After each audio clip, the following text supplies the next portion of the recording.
News 7 Tamil நேயர்களுக்கு வணக்கம். வரவேற்பறை 2.0 நிகழ்ச்சிக்காக உங்களை வரவேற்பது நான் ஹரணி சாந்தி. இன்னைக்கு நிகழ்ச்சியில Visa Insurance Broking Services Private லிமிடெடோட பொது காப்பீட்டு தேசிய தலைவர் மிஸ்டர் கார்த்திகேயன் நினைச்சிருக்காங்க. சார் வெல்கம் பண்ணிட்டு ஷோக்குள்ள போயிடலாம். வணக்கம் சார். வணக்கம் சார். காப்பீடுகள்ல என்னென்ன வகைகள் இருக்கு சார்? காப்பீடை பொறுத்த வரைக்கும் பார்த்தீங்க அப்படின்னா லைஃப் இன்சூரன்ஸ் அப்படின்னு சொல்லுவாங்க. அடுத்ததாக வந்து மோட்டார் இன்சூரன்ஸ்னு சொல்லுவாங்க, ஹெல்த் இன்சூரன்ஸ்னு சொல்லுவாங்க. ஸோ இந்தியாவில் வந்து காப்பீடை வந்து ரெண்டு விதமாக பிரிச்சிருக்காங்க. ஒன்று வந்து லைஃப் இன்சூரன்ஸ், இன்னொன்று வந்து நான் life insurance. So life insurance பொறுத்த வரைக்கும் உங்களுக்கு வந்துட்டு சேவிங்ஸ் பிளான் அப்படிங்கிறது இருக்குது, டேர்ம் இன்சூரன்ஸ்ங்கிறது இருக்குங்க. ஸோ டேர்ம் இன்சூரன்ஸ்லேயே பார்த்தீங்க அப்படின்னாக்கா வித் ரிட்டர்ன்ஸ், வித்தவுட் ரிட்டர்ன்ஸ், இந்த மாதிரி கிளாஸிஃபிகேஷன்ஸ் பண்ணியிருக்காங்க. இதை தவிர நீங்கள் மோட்டார் இன்சூரன்ஸ் அப்படின்னு பார்க்கும்போது, அதாவது நான் லைஃப் இன்சூரன்ஸ்னு சொல்லுவாங்க.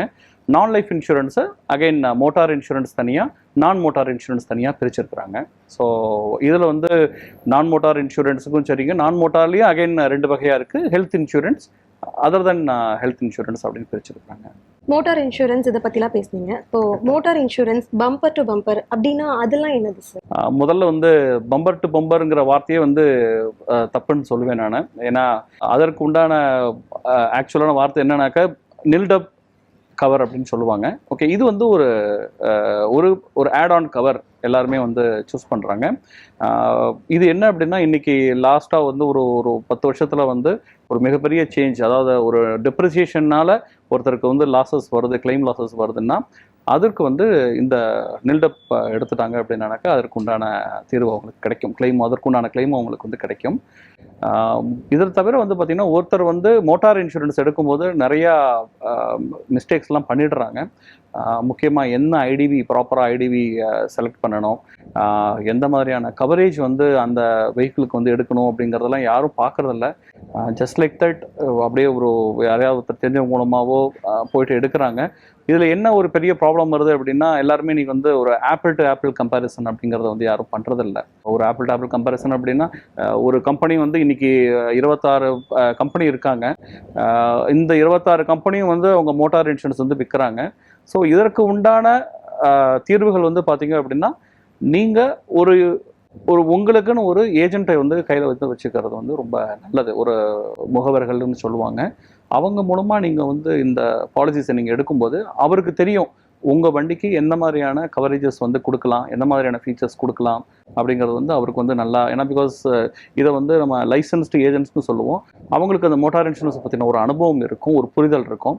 அவங்க அதை எக்ஸ்பிளைன் பண்ணும்போது ஒரு வண்டிக்கு வந்து எந்த மாதிரியான கவரேஜ், லைக் நில் டெப்ரிசியேஷன் மட்டும் இல்லை, ஆர்டிஐ கவர்னு இன்றைக்கி கொண்டு வந்திருக்காங்க. இன்றைக்கி வந்து பார்த்தீங்கன்னா கன்சியூமபிள் கவர் அப்படிங்கிறது இருக்குது.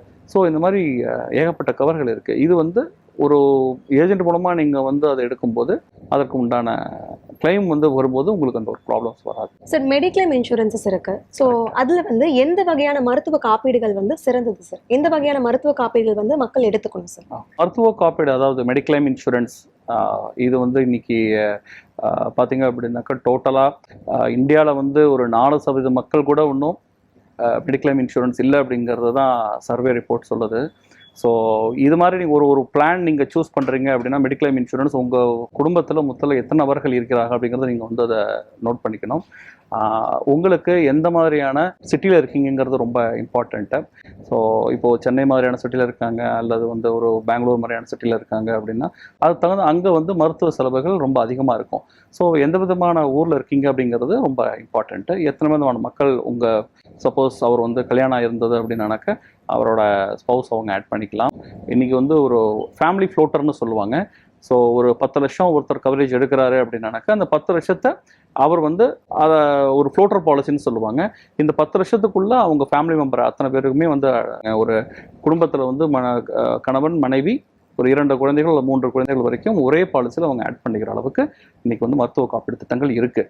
இது எப்படி அப்படின்னாக்கா, நீங்களாக போய் எடுக்கிறத விட உங்கள் முகவர்கள் மூலமாக நீங்கள் போகும்போது உங்களுக்கு தேவையான பாலிசிஸை எப்படி வந்து கொடுக்கணும் அப்படிங்கிறது உங்களுக்கு நல்லாவே தெரியும். அதற்கு முன்னாடி ஒரு சில கேள்விகள்லாம் கேட்பாங்க. உங்களுக்கு வேறு ஏதாவது ப்ரீ எக்ஸிஸ்டிங் டிசீசஸ் இருக்கா, எங்கேயாவது ஆப்ரேஷன்ஸ் இந்த மாதிரி ஏதாவது பண்ணியிருக்கீங்களா, இந்த மாதிரி கேள்விகள்லாம் வந்து நிறைய கேட்பாங்க. இதுக்கு உண்டான பதில்கள் நீங்கள் சொன்னீங்கன்னா அதற்கேற்றால் போன்றான திட்டங்கள் இன்னைக்கு நிறைய இருக்கு இன்னைக்கு. Okay sir. இப்போ மருத்துவ காப்பீடு அப்படின்றது கட்டாயமா எல்லாரும் எடுக்க வேண்டிய ஒரு விஷயமா, சட்டத்தின்படி இது கட்டாயம் அப்படின்னு அந்த மாதிரி எதுவும் இருக்குங்களா? இன்னைக்கு இந்தியாவை பொறுத்த வரைக்கும் மருத்துவ காப்பீடு, அதாவது மெடிக்ளைம் இன்சூரன்ஸ் அப்படிங்கிறது வந்து கட்டாயமாக்கப்படலை. வெளிநாடுகளில் இது வந்து கண்டிப்பாக இது வந்து கட்டாயமாக்கப்பட்டுள்ளது. இன்னைக்கு ஒரு யூஎஸ் போகணும் அப்படின்னா கூட மெடிக்ளைம் அந்த ஊருக்கு உண்டான மெடிக்ளைம் பாலிசி இல்லை அப்படின்னா விசா ப்ராசஸிங் கூட நடக்காது. பட் இந்தியா மாதிரியான கண்ட்ரியில் இது வந்து கட்டாயமாக்கப்படலை. மோட்டார் இன்சூரன்ஸ் அப்படிங்கிறது இன்னைக்கு கட்டாயமாக்கப்பட்டுள்ளது. பட் மருத்துவ காப்பீடு திட்டங்கள் இன்னும் கட்டாயமாக்கப்படலை. சட்டத்தின்படி இது வந்து மருத்துவ காப்பீடு வந்து கட்டாயமாக்கப்படவில்லை. இப்போ மருத்துவ காப்பீடு எடுக்கணும்னு சொன்னீங்க. மருத்துவ காப்பீடு வந்து யார் யாரெல்லாம் எடுத்துக்கணும் சார்? வசதி வாய்ப்பு இருக்கவங்க தான் எடுத்துக்க முடியுங்களா, இல்லை ஆரோக்கியமா இருக்கவங்க மருத்துவ காப்பீடு கண்டிப்பா எடுத்தாகணுங்களா, ஆரோக்கியம் மற்றவர்கள் மருத்துவ காப்பீடு எடுக்க முடியுமா? ஸோ மருத்துவ காப்பீடு வசதி உள்ளவங்க எடுக்கணுமா, வசதி இல்லாதவங்க எடுக்கணுமா, ஆரோக்கியம் இருக்கிறவங்க எடுக்கணுமா, ஆரோக்கியம் இல்லாமல் எடுக்கணுமா அப்படின்னு கேட்டிங்கன்னா எல்லா வகையான மக்களும் வந்து மருத்துவ காப்பீடு எடுக்கிறது தான் வந்து அட்வைசபிள் ஆல்வேஸ். என்ன ரீசன் அப்படின்னா, மருத்துவ காப்பீடு ஏன் வசதி இல்லாதவங்களுக்கு வேணும்? வசதி இல்லாதவங்க ஒரு middle class or lower middle class இந்த மாதிரி பீப்புள் இருக்காங்க அப்படின்னா அவங்க ஒரு நல்ல ஹாஸ்பிட்டலில் போய் ட்ரீட்மெண்ட் எடுக்கிறதுக்கு அது ரொம்ப ஹெல்ப்ஃபுல்லாக இருக்கும். 10,000 ரூபா வருமானம் இருக்கிறது கூட ஒரு மருத்துவ காப்பீடு இருந்ததுன்னா ஒரு மிகப்பெரிய ஆஸ்பத்திரியில் வந்து அவருக்கு வந்து செலவு செய்து அவருக்கு வந்து மருத்துவம் பார்க்கறதுக்கு உண்டான ஒரு வாய்ப்பு கிடைக்கும். வசதி இல்லாதவங்க ஏன் எடுக்கணும், அப்படி வசதி இருக்கிறவங்க ஏன் எடுக்கணும்னு கேட்டிங்கன்னா, ஏன்னா அவங்க ஒரு நிறைய சொத்து சேர்த்து வச்சுருப்பாங்க. 10 லட்சம் 20 லட்சம் 30 லட்சம் அப்படின்னு சொத்து சேர்த்து வச்சுருப்பாங்க. ஒரு ஹாஸ்பிட்டலில் போய் அட்மிட் ஆகிட்டீங்க, 10 லட்சம் 20 லட்சம் வேணும் அப்படின்னாக்க கண்டிப்பாக உயிர் காக்கும் சிகிச்சைகள் கண்டிப்பாக இன்றைக்கி நிறையா இன்றைக்கி வந்திருக்கு. ஸோ கண்டிப்பாக வந்து இன்றைக்கி வந்து அசட்டை வந்து சேல் பண்ணி கூட அவங்க வந்து ட்ரீட்மெண்ட் எடுக்கிற நடைமுறை இன்னைக்கு வந்து வச்சுட்ருக்காங்க. ஸோ ஒன்று சொத்து கரையாமல் இருக்கிறதுக்கு, அவங்க இத்தனை வருஷமாக 10 வருஷமாக 15 வருஷமாக சேர்த்து வச்ச சொத்து வந்து கரையாமல் இருக்கிறதுக்கு மெடிக்ளைம் ரொம்ப ஹெல்ப்ஃபுல்லாக இருக்கும். அதே மாதிரி வசதி இல்லாதவங்க நல்ல ஒரு ஹாஸ்பிட்டலில் ட்ரீட்மெண்ட் எடுக்கிறதுக்கு வசதியாக இருக்கும். இதை தவிர இன்னொரு முக்கியமான விஷயம் மருத்துவ காப்பீடை பற்றி சொல்லணும் அப்படின்னாக்க, ஆரோக்கியம் ஆனவங்க எடுக்கணுமா, ஆரோக்கியம் இல்லாதவங்க எடுக்கணுமா? மெடிக்ளைம் இன்சூரன்ஸ் ஆரோக்கியம் இல்லாத போது எடுத்தீங்க அப்படின்னா உங்களுக்கு யாரும் கொடுக்க மாட்டாங்க. ஓகே, இதை நீங்கள் மறைச்சாலும் கண்டிப்பாக வந்து வேரியஸ் ப்ராசஸஸ் மூலமாக இன்னைக்கு இருக்கிற டெக்னாலஜியில் அதெல்லாம் கண்டுபிடிச்சிடுவாங்க. ஸோ ஆரோக்கியமாக எப்போ நீங்கள் இருக்கிறீங்களோ அப்போ நீங்கள் மருத்துவ காப்பீடு எடுக்கிறது தான் வந்து முக்கியமான விஷயம்.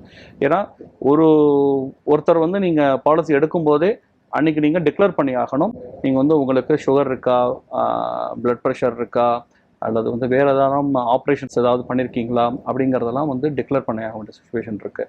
ஸோ அதை நீங்கள் தப்பாக சொல்லிட்டாலும் பின்னாடி வந்து ஒரு ஆக்சுவல் கிளைம்னு வரும்போது கண்டிப்பாக கண்டுபிடிச்சிட்டு கிளைமே அதனால் நிராகரிக்கிறதுக்கு உண்டான வாய்ப்புகள் வந்து இருக்குது.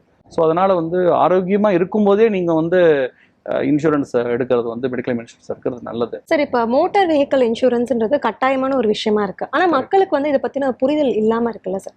சோ நீங்க அதை பத்தி கொஞ்சம் சொல்ல முடியுமா? கரெக்ட். இன்னைக்கு மோட்டார் வெஹிக்கல் இன்சூரன்ஸ்ல வந்துங்க 2 விதமா பிரிச்சிருக்காங்க. ஒன்னு வந்து ஓன் டேமேஜ் கவர், இன்னொன்னு வந்து தேர்ட் பார்ட்டி கவர் அப்படின்னு 2ஆ பிரிச்சிருக்காங்க. ஒரு 5 வருஷத்துக்கு முன்னாடி 2018ல் கவர்மெண்ட் வந்துட்டு வண்டியை ஒவ்வொருத்தரும் வண்டியை வாங்கும்போதே, புது வண்டி வாங்கும்போதே வந்துட்டு டூ வீலராக இருந்ததுன்னா 5 வருஷத்துக்கு தேர்ட் பார்ட்டி ப்ரீமியமும், இதே வந்து ப்ரைவேட் கார்னு இருந்தது அப்படின்னாக்க அதற்கு வந்து 3 வருஷத்துக்கு உண்டான தேர்ட் பார்ட்டி ப்ரீமியமும் கண்டிப்பாக வந்து எடுக்கணும் அப்படிங்கிறத ரூலாக கொண்டு வந்துட்டாங்க. இன்னைக்கு நீங்கள் ஒரு வெஹிக்கிள் நீங்கள் பர்ச்சேஸ் பண்ணுறீங்க, ஒரு கார் வாங்குறீங்க அப்படின்னா 3 வருடத்துக்கு உண்டான தேர்ட் பார்ட்டி ப்ரீமியம் நீங்கள் கட்டியிருப்பீங்க. ஒரு வருடத்திற்கு ஓன் டேமேஜ் ப்ரீமியம் நீங்கள் வந்து கட்டியிருப்பீங்க. இதை மக்கள் வந்து நிறைய பேர் என்ன நினச்சிடுறாங்க, 3 வருஷத்துக்கு நான் ப்ரீமியம் வந்து எனக்கு பாலிசிஸ் இருக்குது, நான் ஏன் வந்து 2வது வருஷம் அதை பண்ணணும் அப்படிங்கிறாங்க. அது என்ன ஒரு மிகப்பெரிய அதில் குறை அப்படின்னாக்கா, நீங்கள் 1 வருஷத்துக்கு ஓன் டேமேஜ் மட்டும் தான் கிடைக்கும், 2வது வருஷத்துக்கு ஓன் டேமேஜ் கவருங்கிறது இருக்காது. ஸோ அதை நீங்கள் கண்டிப்பாக நீங்கள் வந்து ஓன் டேமேஜ் கவர் எடுக்கணும். ஏன்னா ஓன் டேமேஜ் கவரில் தான் ஒரு வண்டி வந்து திருடு போய்விட்டாலோ அல்லது ஒரு வண்டி வந்து ரைட்ஸ்னாலேயோ ஒரு ஃபயர் ஆக்சிடென்ட்னாலேயோ டேமேஜ் ஆகிடுச்சு அப்படின்னா அதற்கு உண்டான கிளைமை நீங்கள் வந்து பெற முடியும். தேர்ட் பார்ட்டி இன்சூரன்ஸ் அப்படிங்கிறது நீங்கள் உங்கள் வண்டியை நீங்கள் ஓட்டிட்டு போயிட்டு வெளியில் யார் மேலேயாவது வந்து மோதிட்டீங்க அப்படின்னா அவங்களுக்கு கொடுக்கறதுக்கு ஒரு கிளைம் வந்து கண்டிப்பாகப்பட்டுள்ளது. இன்னைக்கு இந்தியாவில் வந்து அதை வந்து தேர்ட் பார்ட்டி பாலிசிஸ் அப்படிங்கிறத வந்து கண்டிப்பாக கட்டாயமாக்கப்பட்டுள்ளது. So third party vehicles, third party ஆக்சிடென்ட்ஸ்னால வேற ஒருத்தருக்கு கிளைம் கொடுக்கணும் அப்படிங்கும்போது இந்த பாலிசி மூலமாக அந்த கிளைம் வந்து கொடுப்பாங்க. ஸோ அந்த பாலிசி நீங்கள் எடுக்கலை அப்படின்னா வண்டியை வந்து சீஸ் பண்ணுற அளவுக்கு அது அதிகாரம் வந்து இன்னைக்கு கவர்மெண்ட் கையில் இருக்குது. சரி, இப்போ மூத்த குடிமக்களுக்கு வந்து வீடுகள் போடணும் அப்படின்னா மேக்ஸிமம் நிறைய இன்சூரன்ஸ் கம்பெனிஸ் வந்து அதிக ப்ரீமியம் வசூலிக்கிறாங்க. இதை பற்றின உங்களுடைய பார்வை என்ன சார்? மூத்த குடிமக்கள் சீனியர் சிட்டிசன்ஸ் அப்படின்னா 60 வயசுக்கு மேலே இந்தியாவில் இன்னைக்கு இருக்கிற ஒவ்வொருத்தருமே வந்து பாலிசிஸ் கண்டிப்பாக வச்சிருக்கணும். இதற்கு உண்டான ப்ரீமியம் வந்து ரொம்ப ஹையாக இருக்குது அப்படிங்கிறது எல்லாருடைய பார்வையாகவும் இருக்குது. முக்கியமாக நீங்கள் நோட் பண்ண வேண்டியது இன்னைக்கு மெடிக்ளைம் இன்சூரன்ஸ் ஏன் வந்து மூத்த குடிமக்களுக்கு அதிகமான ப்ரீமியம் வாங்குறாங்கன்னா காரணம் வந்து மெடிக்ளைம் பாலிசிஸ் எல்லாமே டிசைன் பண்ணியிருக்கிறது பார்த்தீங்க அப்படின்னா அவங்களோட ஏஜை பொறுத்தும் அவங்களோட எந்த ஊரில் இருக்காங்க ப்ளஸ் வந்து எந்த மாதிரியான ஃபீச்சர்ஸ் அந்த பாலிசிஸில் இருக்குது, இதை தவிர அவரோட ப்ரீ எக்ஸிஸ்டிங் டிசீசஸ் அப்படிங்கிறது என்னென்னலாம் இருக்குங்கிறத பொறுத்து தான் ஒரு பாலிசியை டிசைன் பண்ணி அது உண்டான ப்ரீமியம் வந்து வாங்குறாங்க. மூத்த குடிமக்களை பொறுத்த வரைக்கும் ஜென்ரலாக நம்ம இந்தியா மாதிரியான கண்ட்ரியில் எல்லாருக்குமே வந்து பிபி சுகருங்கிறது ரொம்ப காமனாக இருக்கும். ஸோ ஒரு 55 இயர்ஸ்க்கு மேலே போயிட்டாலே வந்து அவங்க ஆஸ்பத்திரியில் போய் அட்மிட் ஆகிட்டு அதற்கு உண்டான மெடிக்கல் ஃபெசிலிட்டிஸை வந்து எடுத்துக்கொண்டான வாய்ப்புகள் வந்து அதிகமாக இருக்கிறது. ஸோ அதனால் வந்து மூத்த குடிமக்கள் மக்களுக்கு உண்டான ப்ரீமியம் வந்து ரொம்ப அதிகமாக இருக்குது. இதற்கு தீர்வு என்ன அப்படின்னா ஒவ்வொருத்தருமே ஒரு ஆவரேஜாக ஒரு இன்னைக்கு 65-70 இயர்ஸ் ஓல்டு பர்சன்லாம் இன்னைக்கு 1.5 லட்ச ரூபா வருஷத்துக்கு வந்து 1.5 லட்ச ரூபா 2 லட்ச ரூபா ப்ரீமியம்லாம் கட்டுறதெல்லாம் நான் பார்க்குறேன் நான். ஏன்னா அவங்களோட கிளைம்ஸ் ரேஷியோ அப்படிங்கிறது எல்லா இன்சூரன்ஸ் கம்பெனிலையுமே அப்படி பார்த்தீங்கன்னாக்கா டோட்டலாக 100% மேலே இருக்கிறது. ஸோ அப்போ என்ன பண்ணுவாங்க, இன்சூரன்ஸ் கம்பெனிஸ் வந்து ஆப்வியஸ்லி வந்து அவங்க ப்ரீமியம் வந்து அதிகமாக வாங்குறதுக்கு தான் முயற்சி பண்ணுவாங்க. என்ன ரீசன் அப்படின்னா அவங்களோட லாஸ் ரேஷியோ வந்து அதில் வந்து நிறையா இருக்கும், கிளைம் நிறையா கொடுத்துருப்பாங்க அந்த செக்மெண்ட் ஆஃப் பீப்புளுக்கு. ஸோ இதுக்கு நாங்கள் என்ன சொல்லுவோம், மூத்த குடும்பம் நீங்கள் ஃபார் எக்ஸாம்பிள் நீங்கள் வந்து ஒரு 2 லட்ச ரூபா கவரேஜ்க்கு நீங்கள் போகிறீங்க அப்படின்னா 2 லட்ச ரூபாவில் 1 லட்ச ரூபா ப்ரீமியமாக கட்டுறது வேஸ்ட்டு. ஸோ எங்களோட அட்வைசஸ் நீங்கள் உங்களோட நியர்பை ஏஜென்ட்ஸோ லைசன்ஸ்டு ஏஜென்ட்ஸ் இன்னைக்கு வந்து இந்தியாவில் லட்சக்கணக்கான லைசன்ஸ்டு ஏஜென்ட்ஸ் வந்து இருக்காங்க, தமிழ்நாட்டிலையும் ஏகப்பட்ட முகவர்கள் இருக்காங்க. அவங்கள நீங்கள் அப்ரோச் பண்ணால் உங்களோட வயதிற்கு ஏற்ற மாதிரி கண்டிப்பாக ஒரு நல்ல ஒரு பிளானை வந்து உங்களுக்கு சூஸ் பண்ணி கொடுப்பாங்க. இன்னைக்கு டாப் அப் பிளான் மாதிரிலாம் வந்துச்சுங்க. அதாவது டாப் அப் பிளான் அப்படின்னாக்க ஒரு ஃபார் எக்ஸாம்பிள் சொல்லணும் அப்படின்னாக்க ஒரு 1 லட்ச ரூபாய்க்கு மேலே அல்லது ஒரு 2 லட்ச ரூபாய்க்கு மேலே உள்ள கிளைம் மட்டும் நான் பண்ணிக்கிறேன், டிடக்டபிள் பாலிசின்னு சொல்லுவாங்க. ஸோ இது மாதிரி நிறைய வெரைட்டிஸ் ஆஃப் பாலிசிஸ் வந்து இன்னைக்கு வந்து வந்திருக்குங்க. டாப் அப் பிளான்ஸ் இதை பற்றிலாம் பேசுனீங்க. ஸோ அதிக முதலீட்டு வச்சு நம்ம காப்பீடு பண்ணுறது வந்து நல்லதாக இருக்குங்களா, இல்லை டாப் அப் வந்து பெஸ்ட்டாக இருக்குங்களா? ரெண்டில் எது சிறந்தது சார்? ஓகேங்க, டாப் அப் பிளான் அப்படிங்கிறது நீங்கள் எப்படி பார்க்கணும் அப்படின்னா நீங்கள் முதலாக நீங்கள் எடுக்கும்போது டாப் அப் பிளான் போடுறது வந்து யோசிக்கலாம். பட் நீங்கள் ஏற்கனவே ஒரு 5 லட்ச ரூபாய்க்கு ஒரு 3 லட்ச ரூபாய்க்கும் நீங்கள் பாலிசிஸ் மெடிக்ளைம் பாலிசிஸ் வச்சுருக்கீங்க அப்படிங்கும்போது நீங்கள் பெட்டர் ஒரு டாப் அப் பிளான் போகிறது அட்வைசபிள். என்ன ரீசன்னா ஏற்கனவே ஒருத்தர் வந்து ஒரு 3 லட்ச ரூபாய்க்கு மெடிக்ளைம் வச்சுருக்காரு. அவர் அதே பாலிசியை 3 லட்ச ரூபாயை வந்து ஒரு 15 லட்சமாகவோ 20 லட்சமாகவோ ஆக்கிறதுக்கு பதிலாக இன்றைக்கி அதுக்கு பதிலாக வந்து டாப் அப் பாலிசி போகும்போது டாப் அப் பாலிசிஸ் எப்படி ஒர்க் ஆகும் அப்படின்னாக்கா ஒரு பேஸ் பாலிசியில் என்ன கிளைம் இருக்கோ அதை வந்து ஒரு பாலிசியில் நீங்கள் கிளைம் பண்ணிடுவீங்க. ஃபார் எக்ஸாம்பிள் ஒருத்தர் 3 லட்ச ரூபாய்க்கு ஏற்கனவே பாலிசி வச்சுருக்காரு, அவர் இப்போ 1 கோடி ரூபாய்க்கு ஒரு டாப் அப் பாலிசி எடுக்கிறாரு அப்படிங்கும்போது ஒரு ப்ரீமியம் வந்து 1 கோடி ரூபாய்க்கு கம்மியாக தான் இருக்கும். ஓகே, அவர் அந்த சப்போஸ் ஒரு ஆஸ்பத்திரியில் வந்து ஏதோ ஒரு விஷயத்துக்காக அவர் அட்மிட் ஆயிருக்காரு, அவருக்கு ஒரு 15 லட்ச ரூபா செலவாயிடுச்சு அப்படிங்கும்போது 3 லட்ச ரூபாயை ஏற்கனவே உள்ள பாலிசியில் எடுத்துப்பாங்க, மிச்சம் இருக்கிற 12 லட்ச ரூபாயை டாப் அப் பாலிசியில் அவர் வந்து கிளைம் பண்ணிக்கலாம். ஸோ டாப் அப் பாலிசிஸ் வந்து இட் இஸ் உங்களோட பணத்தை மிச்சம் பண்ணுறதுக்கும் உங்களோட ஓவரால் கிளைம்ஸ் நீங்கள் ஒரு பெரிய கிளைம் வருது அப்படின்னாலும் கூட பார்த்துக்கிறதுக்கு ரொம்ப அது ஹெல்ப்ஃபுல்லாக இருக்கும். ஸோ இப்போ வந்து சென்னையிலையும் தென் மாவட்டங்களையும் இப்போ மழை வெள்ளம் இந்த மாதிரி இயற்கை சீற்றங்கனால நிறைய பேருடைய வீட்டு உபயோக பொருட்கள் முதற்கொண்டு இழந்திருக்காங்க. ஸோ அந்த மாதிரி ஹவுஸ் ஹோல்டிங் ஆப்ஜெக்ட்ஸ்க்கு நம்ம வந்து இன்சூரன்ஸ் பண்ண முடியுங்களா? கண்டிப்பாங்க. இன்னைக்கு ஹோம் இன்சூரன்ஸ்னு சொல்லுவாங்க. ஹோம் இன்சூரன்ஸில் 2 வகையான இன்சூரன்சஸ் இருக்குது.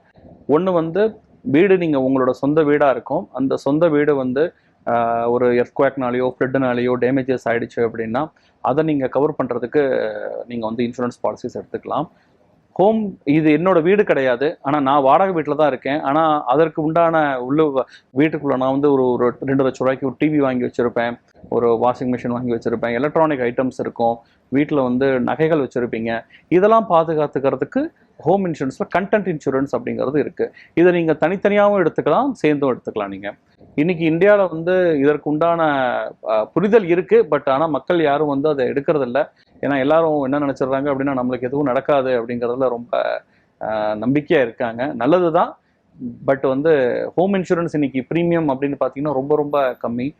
1 கோடி ரூபாய்க்கு நீங்கள் ஹோம் இன்சூரன்ஸ் நீங்கள் எடுக்கிறீங்க அப்படின்னா வீடு மட்டும் அப்படிங்கும்போது ஒரு 3000 ரூபா கூட வரப்போகிறது ப்ரீமியம். இதை வந்து மக்கள் வந்து எடுக்கிறதுக்கு என்னன்னா ஒரு அவேர்னஸ் வந்து கிரியேட் ஆகணும். Okay sir. சார் இப்போ நம்ம பேங்க்ல லோன்ஸ் எல்லாம் எடுக்கிறோம் இல்லைங்களா சார், அதுக்கெல்லாம் இன்சூரன்ஸ் இருக்குன்னு கேள்விப்பட்டிருக்கோம். அதை பற்றி நான் கொஞ்சம் எக்ஸ்பிளனேஷன் கொடுக்க முடியுங்களா? கண்டிப்பாக. இன்னைக்கு பேங்க்ல லோன் எடுக்கிறங்க, ஒரு பேங்க்ல போயிட்டு பர்சனல் லோனாக இருக்கலாம், ஹவுசிங் லோனாக இருக்கலாம், அல்லது ஒரு பிஸ்னஸ் லோனாக இருக்கலாம். ஒரு இண்டிவிஜுவல் அப்படிங்கும்போது ஒரு பர்சனல் லோன் எடுக்கிறாங்க அப்படின்னா பர்சனல் லோனுக்கு நீங்கள் எந்த விதமான ஒரு செக்யூரிட்டி நீங்கள் வந்து கொடுக்க மாட்டீங்க. Okay, so based on your salary தான் அவங்க லோனை கொடுத்துருப்பாங்க. ஸோ அப்போ அவங்க என்ன பண்ணுவாங்க, பேசிக்கலாக கிரெடிட் லைஃப் பாலிசிஸ் அப்படிங்கிறத வந்து இன்னைக்கு ஒரு எல்லா பேங்க்லேயுமே வந்து சஜஸ்ட் பண்ணுறாங்க. ஸோ கிரெடிட் லைஃப் பாலிசிஸ் அப்படிங்கிறது நீங்கள் ஒரு லோன் எடுத்திருக்கும் பொழுது, லோன் எடுத்ததுக்கப்புறம் உங்களுக்கு வேறு ஏதாவது ஒரு ப்ராப்ளத்தினால உங்களுக்கு ஏதாவது பிரச்சனை வரும்போது, அல்லது ஒருத்தர் இறந்துடுறாரு, ஓகே, அவருக்கு ஏதாவது அடிபட்டுடுது அப்படின்னா அதை கவர் பண்ணுறதுக்கு பர்சனல் ஆக்சிடென்ட் கவரேஜும் ப்ளஸ் லைஃப் இன்சூரன்ஸ் கவரேஜும் போட்டு அவங்க வந்து கொடுத்துருவாங்க. இது என்ன ஒரு பேங்கரை பொறுத்த வரைக்கும் எப்படி இருக்கும்னாக்கா, ஆப்ஷன்ஸ் வந்துங்க, ஒருத்தர் லோனுக்கு சப்போஸ் ஒருத்தர் 5 லட்ச ரூபா லோன் வாங்கியிருக்காருன்னா 5 லட்ச ரூபாய்க்கு ஒரு லைஃப் பாலிசி எடுத்திருக்காங்கன்னா அந்த 5 லட்ச ரூபாய்க்கு அவங்க என்ன பண்ணியிருப்பாங்க, ஒரு 2 லட்ச ரூபா வந்து பிரின்சிபலாக கட்டியிருப்பாங்க. அந்த 2 லட்ச ரூபா போகட்டான பேலன்ஸ் அமௌண்ட்டை வந்து ஒரு அசம்பாவிதம் ஏதாவது நடந்தாலும் கூட 2 லட்ச ரூபா பிரின்சிபல் போகுதுன்னா பிரின்சிபல் போக இருக்கிற பேலன்ஸ் அமௌண்ட்டை வந்து உங்களோட ஃபேமிலி மெம்பருக்கு கொடுக்குற அளவுக்கு இன்னைக்கு பாலிசிஸ் இருக்குது. இது வந்து பர்சனல் லோன் பொறுத்த வரைக்கும். இதை தவிர வெஹிக்கிள் லோன்ஸ் கொடுக்குறாங்க. இதை தவிர வந்து பார்த்தீங்க அப்படின்னா ஹோம் இன்சூரன்ஸ்லாம் கொடுக்குறாங்க. இப்போ ஹோம் லோன் கொடுக்கும்போது இன்றைக்கி பேங்கர்ஸ் என்ன பண்ணுறாங்க, ஹோம் இன்சூரன்ஸும் வந்து பண்ணி கொடுக்குறாங்க. நீங்கள் ஒரு பேங்க்கில் லோன் எடுத்திருக்கீங்க அப்படின்னா கண்டிப்பாக உங்களோட பேங்க் வந்து உங்களோட அசட்டை அவங்க இன்சூரன்ஸ் பண்ணியிருப்பாங்க. Okay sir. இப்போ இன்சூரன்ஸ் வந்து ஒருத்தர் வந்து ஸ்டார்டிங்கில் ஒரு கம்பெனியில் ஆரம்பிச்சிருக்காங்க, அப்போ இடையில வந்து வேற கம்பெனிக்கு அவங்களோட இன்சூரன்ஸை மாற்ற முடியுங்களா? இதில் வந்து எப்படி சொல்லணும்னாங்க, மெடிக்ளைம் இன்சூரன்ஸ் இருக்குது, மோட்டார் இன்சூரன்ஸ் இருக்குது, ஃபயர் இன்சூரன்ஸ் இதெல்லாம் பார்க்குறோங்க. இப்போது ஃபயர் இன்சூரன்ஸ், மோட்டார் இன்சூரன்ஸ் எல்லாத்துலேயுமே வந்து ஒவ்வொரு போன வருஷம் நீங்கள் வேறு எங்கேயாவது இன்சூரன்ஸ் பண்ணியிருந்தாலும் கூட நீங்கள் இன்னும் வேறு ஒரு கம்பெனிக்கு மாறுவதற்குண்டான வசதிகள்லாம் இன்றைக்கி இருக்குது. இன்றைக்கி மோட்டார் இன்சூரன்ஸை பொறுத்த வரைக்கும் நீங்கள் கிளைமே பண்ணலைன்னா நோ கிளைம் போனஸ் அப்படிங்கிற ஒரு ஆப்ஷன் இருக்கும். அதை நீங்கள் இன்னொரு கம்பெனிக்கு நீங்கள் மாற்றிக்கலாம். அந்த ப்ரொவிஷன்ஸ் இன்றைக்கி நம்ம பாலிசிஸில் இருக்குங்க, எல்லா பாலிசிஸ்லையுமே. ஆனால் ஹெல்த் இன்சூரன்ஸை பொறுத்த வரைக்கும் எப்படி கொண்டு வந்திருக்காங்க, அந்த வழிமுறைகளை வந்து பல வருடங்களுக்கு முன்னாடியே வந்து ஐஆர்டிஐ அறிவிச்சிட்டாங்க. எப்படின்னா போர்ட்டபிலிட்டி அப்படின்னு சொல்லுவாங்க. எப்படி நம்ம ஒரு காலத்தில் வந்து டெலிஃபோன்லலாம் எப்படி மொபைல் வச்சுருந்தா எப்படி நீங்கள் ஒரு நம்பரை நீங்கள் இன்னொரு போர்ட் பண்ணலாமோ அதே வழிமுறை மெடிக்ளைம்லேயும் இருக்குது. அதாவது இன்றைக்கி ஒரு மெடிக்ளைம் எடுக்கிறாங்க அப்படிங்கும்போது அவங்க வந்து ஒரு 2 வருடம் 3 வருடம் வெயிட்டிங் பீரியட் அப்படிங்கிறத கொடுத்துருப்பாங்க ஜென்ரலாகவே. அதாவது ஒரு 3 வருடம் ஆனதுக்கப்புறம் தான் வந்து அவரை சர்க்கரை, அதாவது பிபி, சுகர்னால பிஇடின்னு சொல்லுவாங்க, இதனால் வரக்கூடிய கிளைமை வந்து அவங்க 3 வருஷம் கழிச்சு தான் கிளைம் பண்ண முடியும். இப்போ இந்த மாதிரி ஒரு சுச்சுவேஷனில் அவர் வந்து 2 வருஷம் வந்து ஒரு கம்பெனியில் வந்து பாலிசிஸ் வச்சுருப்பாரு, 3ஆவதாக இன்னொரு கம்பெனி நல்ல விதமான கவரேஜஸோடு கொடுக்குறாங்க அப்படின்னா அதை அவர் கண்டிப்பாக நம்ம இந்த ஏற்கனவே 2 வருஷம் அவர் வந்து ஒரு கம்பெனியில் வச்சுருந்த அதே பெனிஃபிட்டோட அவர் வந்து இன்னொரு கம்பெனியில் மாறுவதற்கு உண்டான வழிகள் இருக்கிறது. பட் இதற்கு எங்களோட அட்வைசர்ஸ் என்ன அப்படின்னா, நீங்கள் நல்ல ஒரு அட்வைசரை நீங்கள் பக்கத்தில் வச்சுக்கிறது நல்லது. எதனால் அப்படின்னா இன்னைக்கு போர்ட்டபிலிட்டி இன்னைக்கு அவேர்னஸ் இருந்தாலுமே, அதாவது காரணம் இல்லாமல் நீங்கள் சேஞ்ச் பண்ணுறதை பர்சனலாக நாங்கள் வந்து அட்வைஸ் பண்ண மாட்டோம். என்ன ரீசன் அப்படின்னா, இன்னைக்கு இங்கே ஒரு கிளைம் வருது அப்படின்னாக்கா ஏற்கனவே நீங்கள் ஒரு கம்பெனியில் இன்சூரன்ஸ் பண்ணியிருக்கும் போது அங்கே நீங்கள் என்னென்னலாம் டாக்குமெண்ட் கொடுத்தீங்களோ இங்கே வந்து கேட்கறதுக்கு உண்டான வாய்ப்புகள்லாம் இருக்குது. கிளைம் கொடுக்க மாட்டாங்கன்னு சொல்ல வரல, கிளைம் கண்டிப்பாக கொடுப்பாங்க. பட் அதில் அந்த கிளைம் வாங்குறதுல நிறைய இடர்பாடுகள் வந்து இருக்கு இன்னைக்கு. Okay sir. இப்போ விசா இன்சூரன்ஸ் புரோக்கிங் சர்வீசஸ்ல நீங்க வாடிக்கையாளர்களுக்கு செய்யக்கூடிய விஷயங்கள் என்னென்ன? சென்னையை தலைமையிடமாக கொண்டு செயல்படும் ஒரு நிறுவனம். இன்னைக்கு சவுத் இந்தியா முழுக்க நம்மளுக்கு வந்து ஒரு 3000க்கும் மேற்பட்ட ஏஜென்ட்ஸ் நம்மள்கிட்ட கன்சல்டன்சி சர்வீசஸ்க்காகவும் நம்ம கம்பெனி மூலமாகவும் வந்து இன்சூரன்ஸ் பண்ணி கொடுத்துட்ருக்காங்க. இதில் நம்மளுக்கு சேவை மையங்கள், இந்த சேவை மையங்கள் மூலமாக நம்ம வந்து நம்ம கஸ்டமர்ஸுக்கு கிளைம் ரிலேட்டட் சர்வீசஸ்னு சொல்லுவோம். முதல்ல வந்து பாலிசி எடுக்கிறதுக்கு என்னென்னலாம் வழிமுறைகள் பின்பற்றணுமோ அதெல்லாம் நம்ம வந்து சொல்லுவோம். அதற்கப்புறமா வந்து பார்த்திங்க அப்படின்னா அவங்களுக்கு எந்த விதமான பாலிசிஸ் எடுத்தால் எவ்வளோ பெட்டர் ரிட்டர்ன்ஸ் கிடைக்கும், லைஃப் இன்சூரன்ஸாக இருந்தால் என்ன மாதிரியான ரிட்டர்ன்ஸ் கிடைக்குங்கிறத சொல்லுவோம். அல்லது மெடிக்ளைமாக எடுக்கிறாங்க அப்படின்னா என்ன விதமான பிளான்ஸ் அவங்க வந்து சூஸ் பண்ணலாம் அப்படிங்கிறத சொல்லுவோம். எங்களோட வெப்சைட்லேயே வந்து பார்த்திங்க அப்படின்னாக்கா டிஜிட்டலாக வந்து ஒருத்தர் வந்து அணுகி பாலிசிகளை வந்து பெற முடியும். So we are insurtech company. எங்களோட கஸ்டமர்ஸ்க்கு கிளைம் சமயத்தில் நாங்கள் 24/7 கால் சென்டர் அப்படிங்கிறத நாங்கள் வச்சுருக்கோம். ஸோ அதற்கு உண்டான நம்பரும் வந்து இங்கேயே நாங்கள் கொடுக்கப்பட்டிருக்கு. அதை அவங்க இக்கட்டான சூழ்நிலையில் இருக்கும்போது அவங்க அந்த நம்பரை கூப்பிட்டு அவங்களுக்கு வேண்டிய வசதிகளை வந்து கண்டிப்பாக பெற்றுக்கலாம். சார், 20 ஆண்டுகளுக்கு மேலாக நீங்க இந்த காப்பீட்டு துறையில பயணம் செஞ்சுட்டு வந்துட்டு இருக்கீங்க. நீங்க மக்களுக்கு கொடுக்கக்கூடிய அறிவுரை என்ன சார்? அறிவுரைன்னு சொல்கிறத விட இன்னைக்கு மக்கள் எல்லாம் தெளிவாக இருக்காங்க. மக்கள் வந்து இன்னைக்கு இன்சூரன்ஸை வந்து ஒரு செலவாக பார்க்கக்கூடாது அப்படிங்கிறது தான் என்னோட ஒரு தாழ்மையான கருத்து. ஏன்னா ஒவ்வொருத்தருமே என்ன நினச்சிடுறாங்க அப்படின்னாக்கா, ஒரே ஒரு பாலிசி எடுத்துட்டானா அந்த வருஷம் ஃபுல்லாக நான் வந்து கிளைம் பண்ணலை அப்படின்னா எனக்கு அந்த ப்ரீமியமே வேஸ்ட்டு அப்படின்னு நினைக்கிறாங்க. ஒன்றே ஒன்று மட்டும் தான் நீங்கள் புரிஞ்சுக்கணும். ஆஸ்பத்திரியில் போய் நீங்கள் ஒரு பெட்டில் போய் படுத்துட்டு எனக்கு ஒரு மெடிக்ளைம் பாலிசி வேணுமா அப்படின்னு கேட்டிங்க அப்படின்னு எனக்கு கொடுக்க முடியுமா, வாங்க முடியுமான்னு பார்த்தீங்கன்னா எந்த ஒரு இன்சூரன்ஸ் கம்பெனியும் உங்களுக்கு கொடுக்க மாட்டாங்க. ஒரு மனிதர் வந்து ஒரு வருஷத்துக்கு ஒரு 10,000 ரூபா இன்சூரன்ஸ் ப்ரீமியமாக கட்டுறாரு அப்படின்னா ஒரு 20 வருஷத்துக்கு கட்டினா கூட ஒரு 2 லட்சம் அல்லது ஒரு 2 லட்ச ரூபா ப்ரீமியமாக தான் கட்டுவார். ஆனால் அந்த 10,000 ரூபாய்க்கு ஒரு 10 லட்ச ரூபாய்க்கு உண்டான கிளைம் வந்து அவர் வந்து பெற முடியும். ஒரு 45 வயசு ஒரு மனிதர் பாலிசிஸ் எடுக்கிறாருன்னா 20 வருஷத்துக்கு 65 வயசுக்குள்ள கண்டிப்பாக ஒரே ஒரு கிளைமாவது வந்து பண்ணுவார். ஓகே, ஸோ மெடிக்ளைம் ப்ரீமியமாக இருக்கட்டும், எந்த ப்ரீமியமாக இருக்கட்டும், அதை நீங்கள் செலவாக பார்க்காதீங்க, அது ஒரு ஃபியூச்சர் இன்வெஸ்ட்மெண்ட்டாக பாருங்க. இதுதான் வந்து என்னோட சார். குரூப் மெடிக்ளைம்ன்றது நாங்கள் கேள்விப்பட்டிருக்கோம். ஸோ குரூப் மெடிக்ளைமுக்கும் தனிநபர் காப்பீட்டுக்கும் என்ன சார் வித்தியாசம்? ஒருத்தர் வந்து ஒரு கம்பெனியில் வேலை பார்த்துட்டு இருப்பாரு. அந்த கம்பெனியில் வந்து அவங்களோட எம்ப்ளாயீஸுக்காகவும் அவங்க எம்ப்ளாயி சார்ந்த குடும்பத்தினருக்காகவும் ஒரு பாலிசிஸ் கொடுப்பாங்க. இது வந்து பார்த்திங்க அப்படின்னா அவங்களோட வேலை என்ன மாதிரியான வேலை பண்ணுறாங்க, என்ன விதமான சம்பளம் வாங்குறாங்க அப்படிங்கிறத பொறுத்து குரூப் மெடிக்ளைம் பாலிசிஸ் வந்து டிசைன் பண்ணி கொடுக்குறாங்க. இதுக்கும் ஒரு ரீட்டைல் பாலிசிஸ்னு சொல்லுவோம். ரீட்டைல் ஹெல்த் பாலிசி அப்படிங்கிறது, ரீட்டைல் ஹெல்த் பாலிசிங்கிறது ஒரு தனிநபர் பாலிசி. இதை நீங்கள் ஒரு கம்பெனியில் நீங்கள் அப்ரோச் பண்ணி நீங்கள் வந்து தனிநபர் பாலிசியை நீங்கள் வந்து எடுத்துப்பாங்க. ரெண்டுத்துக்கும் மிகப்பெரிய வித்தியாசம் அப்படிங்கிறத பார்த்தீங்க அப்படின்னா கவரேஜில் வந்து ஒரு மிகப்பெரிய வித்தியாசம் இருக்கும்.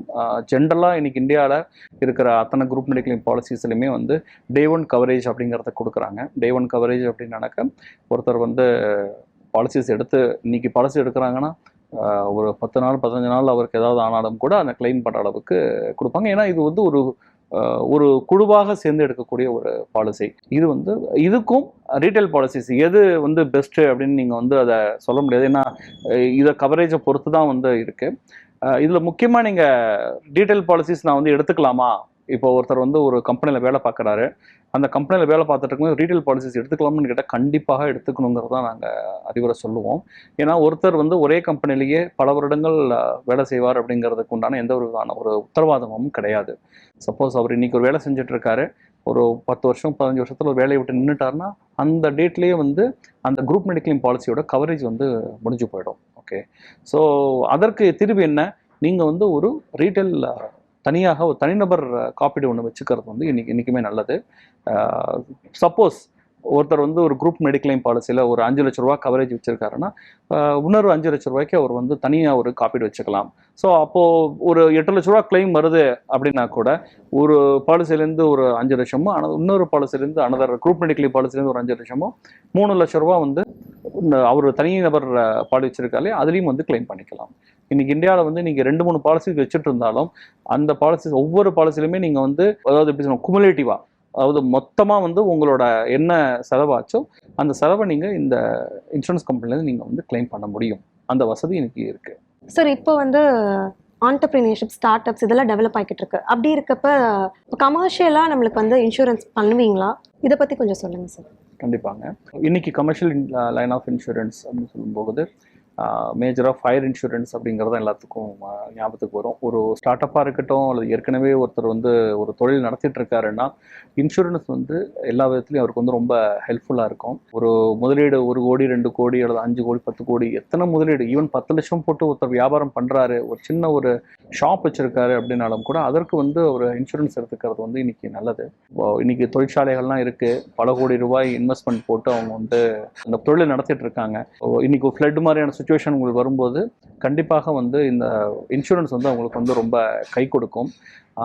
இதில் நிறையா வெரைட்டிஸ் ஆஃப் இன்சூரன்சஸ் இருக்குங்க. இன்றைக்கி வந்து தொழிற்சாலைகளை பற்றி சொல்லணும் அப்படின்னாக்க மரைன் இன்சூரன்ஸ் அப்படிங்கிறது இருக்குது, ஃபயர் இன்சூரன்ஸ் இருக்குது, லைபிலிட்டி இன்சூரன்ஸ்னு சொல்லுவாங்க. இதை தவிர வந்து பார்த்திங்க அப்படின்னா workmen compensation, that is employees compensation. இது வந்து ஆஸ் பர் ஆக்ட் ஒருத்தர் ஒரு கேஷுவல் லேபர் உங்களோட ஆர்கனைசேஷனில் வந்து ஒர்க் பண்ணுறாங்க அப்படின்னாக்க அந்த கேஷுவல் லேபருக்கு நீங்கள் ஒரு பாலிசி கொடுக்க வேண்டியது, அதாவது அவர் வேலை செஞ்சுட்டு இருக்கும்போது அவருக்கு ஏதாவது ஆக்சிடென்ட் ரிலேட்டட், அதாவது ஆக்சிடென்ட்னால அவர் அட்மிட் ஆகிட்டாரு, அவருக்கு வந்து ஒரு மருத்துவ உதவி செய்யணும் அப்படின்னா அதற்கு இது வந்து கம்பல்சரி. இந்தியாவில் வந்து இன்றைக்கி எம்ப்ளாயி காம்பன்சேஷனுங்கிறது ஒரு கம்பல்சரி. அதற்கு வந்து இன்சூரன்ஸ் பாலிசிஸ் வந்து இருக்குது. எம்ப்ளாயி காம்பன்சேஷன் பாலிசின்னு சொல்லுவாங்க. இன்றைக்கி நிறைய பேர் பார்க்குறோம், வடநாட்டிலேருந்துலாம் நிறைய பேர் வந்து கேஷுவல் லேபர் வந்து இன்றைக்கி இந்தியாவில் வந்து தமிழ்நாட்டில் வந்து ஒர்க் பண்ணுறாங்க. இன்றைக்கி 10 நாள் வேலை செய்வாங்க, அப்புறம் வந்து ஒரு நாள் இருக்க மாட்டாங்க, வெளியூர் போயிடுவாங்க. திரும்ப வந்து ஒரு 15 நாள் வேலை செஞ்சுட்டு அவங்க வந்து வெளியில் போயிடுவாங்க. இவங்களை வந்து எப்படி கவர் பண்ணுறது? ஏன்னா இன்றைக்கி வந்து எம்ப்ளாயி சேஃப்டி இன்சூரன்ஸை பொறுத்த வரைக்கும் பார்த்திங்கன்னா அவங்களுக்கு ஏதாவது ஆயிட்டாக்க அதற்கு வந்து அந்த நிறுவனம் தான் பொறுப்பு அப்படிங்கிறது தான் இன்னைக்கு இந்தியாவில் இருக்குது. ஸோ அந்த மாதிரி ஒருத்தர் வந்து ஒரு 10 நாள் 15 நாள் ஒருத்தர் வேலை செஞ்சுட்டு அவருக்கு ஏதாவது ஆயிடுச்சு அப்படின்னா அதற்கு உண்டான கிளைமை வந்து கொடுக்கறதுக்கு தனியாக வந்து நீங்கள் இந்த பாலிசி மூலமாக நீங்கள் வந்து கிளைம் பண்ணிக்கலாம். ஸோ அதற்கு உண்டான ப்ரொவிஷன்ஸ் வந்து இன்றைக்கி இந்தியாவில் இன்சூரன்ஸ் மூலமாக கொடுத்துருக்காங்க. Okay sir. சார், காப்பீடுகள் பற்றி நிறைய தகவல்கள் நீங்கள் கூட பகிர்ந்துக்கிட்டீங்க. ரொம்ப நன்றி சார். ரொம்ப நன்றிங்க, ரொம்ப நன்றி. வரவேற்பறை 2.0 இத்துடன் நிறைவடைகிறது. மீண்டும் சந்திப்போம் வேறொரு நிகழ்ச்சியில்.